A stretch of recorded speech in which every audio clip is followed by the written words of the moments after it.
Mən ədədin tam hissəsindən qalğı çıxanda bir S ədədi alıram. Baxın görün bizə nə deyir? Deyir ki, A dəyişəninə daxil olmuş hansı ən böyük qiymətdə çapa 4 gedir. Ay uşaqlar, N'in başlanğıc qiyməti ilə 1-dir. 1-i 4-ə vuranda 4 eləyir. Deməli, mən bu gövdə var ha, onu cəmi bir dəfə icra eləmişəm. Bir dəfə. Demək, bu nə vaxt gövdə? Bu da 2 artır. Deməli, S. Hansı ədəd olanda dövrdən çıxıb? 15 olanda biz yox demişik. Bir dəfə dövrə girib və biz çıxmışıq. Və bunun qiyməti dövrdən çıxmamışdan əvvəl neçəymiş? 2 üstünə gəlib. 13. Ay, sağ 15 eləyib də. Yəni, bu normalda 13 ilə girib dövrə. Sonra S-in qiyməti 13-ün üstünə 2 gəlib.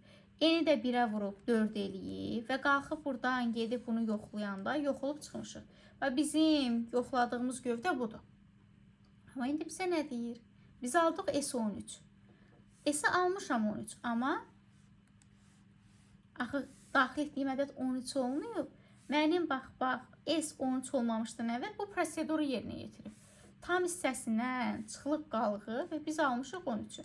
Mənim üçün ən böyük ədəd dediyinə görə və söhbət onluq say sistemindən gedir təbii ki.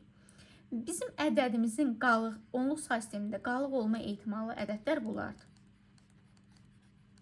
Mənə ən böyük ədədi dediyinə görə biz ən kiçik qalığı götürməliyik, düzdür? Mənim ən kiçik qalığım nədir? 1. Qalığım onda 1-dirsə, onda mənim tam hissəm neçə oldu?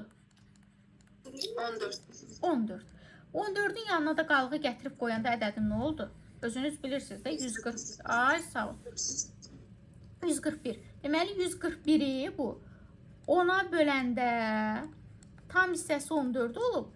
141-i faiz 10 eləyəndə tam hissəsi 1 olub.